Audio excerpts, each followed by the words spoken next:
Peringatan, animasi ini dibuat dengan tujuan sharing pengalaman pribadi sang pengirim cerita. Dimohon untuk menghargai cerita tanpa menyudutkan beberapa pihak. Selamat menikmati.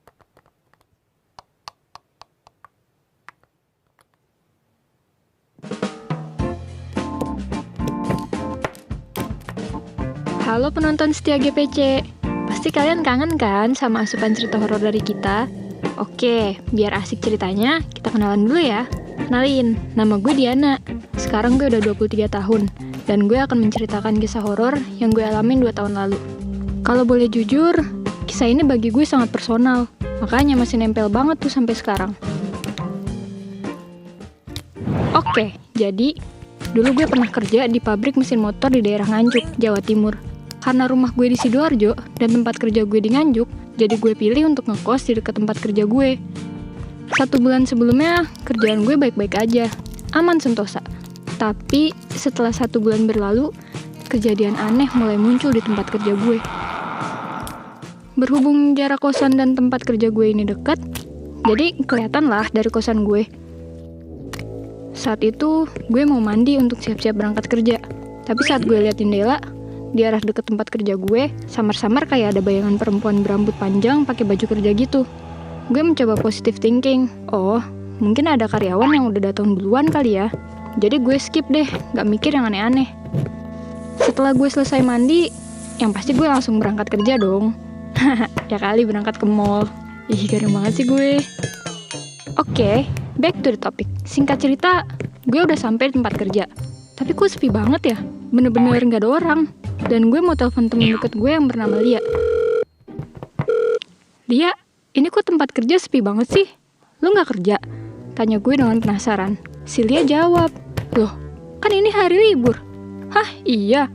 Jawab gue dengan kaget. Lah, terus yang tadi gue lihat siapa? Terus si Lia nyaut, nak, sekarang juga lu balik ke kosan. Nada Lia kayak orang panik gitu. Loh, kenapa emang? Tanya gue yang bener-bener bingung. Udah balik aja ke kosan, nanti gue ceritain. Gue spontan lari balik ke kosan dengan keadaan bertanya-tanya. Setelah 2 menit gue sampai ke kontrakan, tiba-tiba pintu gue ada yang ngetok. Karena gue orangnya penakut, jadi gue intip dulu. Siapa tahu gebetan gue ya kan? Ternyata itu si Lia. Jadi gue bukain deh. Padahal ngarepnya sih Kang Mas gebetan. Back to the story dulu cuy. Setelah Lia masuk, dia langsung cerita. Jadi, yang lu lihat tadi adalah Mbak Zahra yang meninggal kena mesin potong itu. Hah, gue kaget dong sampai gemeteran. Itu Mbak Zahra? Dia megang tangan gue kenceng, seolah meyakinkan sambil ngomong, iya Diana, itu Mbak Zahra. Dia berusaha meyakinkan gue. Setelah kejadian itu, gue gak bisa tidur dengan tenang. Ya mikirin utang lah, ya jadi takut karena kejadian itulah. Gue semeraut deh. Hal ini bikin gue terus-terusan gelisah. Tapi karena udah jam 1 malam dan udah ngantuk banget, jadi gue ketiduran. Keesokan harinya, keseharian gue berjalan seperti biasanya. Tapi saat gue mau ke toilet pabrik, toiletnya tuh serem banget. Karena harus melewati lorong yang panjang dan terlihat sangat suram. Pas gue melewati toilet, gue lihat ada Lia lagi main HP di dekat gudang samping toilet. Karena ada Lia, gue jadi lebih santai dan gak begitu takut deh. Tapi saat gue mau lihat Lia lagi, tiba-tiba Lia udah gak ada. Padahal gue ke kamar mandi cuma bentar banget. Ya, kurang lebih 36 detik kali ya. Jangan ditanya kenapa gue hitungin ya. Ini mah seingat gue emang 36 detik.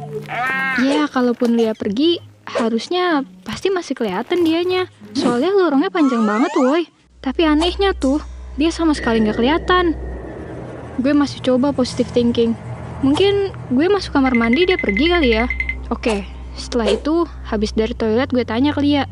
Lia, lu tadi pergi duluan ya? Terus Lia balik tanya, hah, pergi kemana? Ya gue makin bingung dong. Lah, bukannya lu tadi duduk di deket gudang? Kagak kok, orang gue aja di sini dari tadi, kata Lia. Lah yang bener Li, gue aja lihat tadi lu duduk di deket gudang kok. Gue masih berusaha meyakinkan Lia, karena gue beneran lihat dia. Beneran kok nak, swear.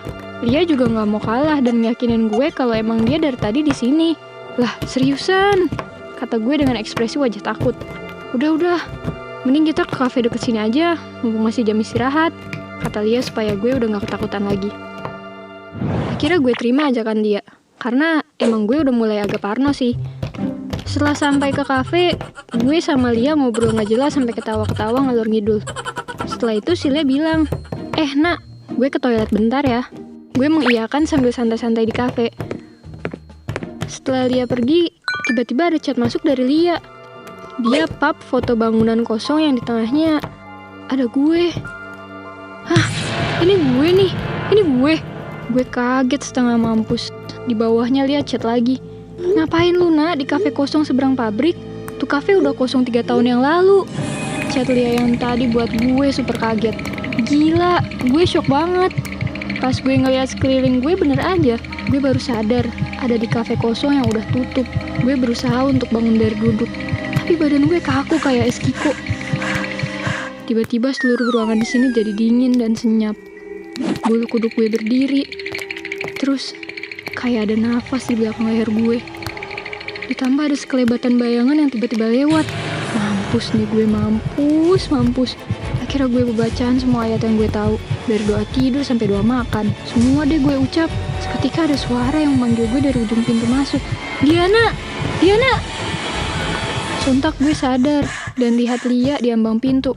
Akhirnya gue lari sekenceng-kencengnya nyamperin Lia. Tapi sebelum merasa lega, gue pastiin dulu kalau itu beneran Lia. Ini beneran lo kan, Lia? Ini beneran lo kan? Iya, ini beneran gue. Lu ngapain sih di sini sendirian? Ayo kita pergi.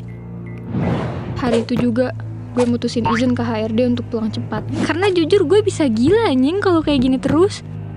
2 minggu setelah kejadian ini, gue memutuskan untuk resign dan kembali ke kampung halaman gue di Sidoarjo.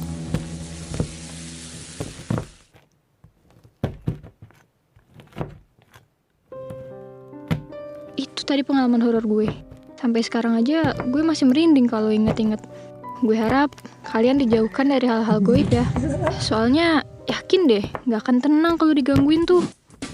Kalau kalian punya cerita yang menarik, langsung aja kirim ke gue punya cerita.id@gmail.com ya. Jangan lupa like, share, comment, and subscribe channel gue punya cerita. Dadah!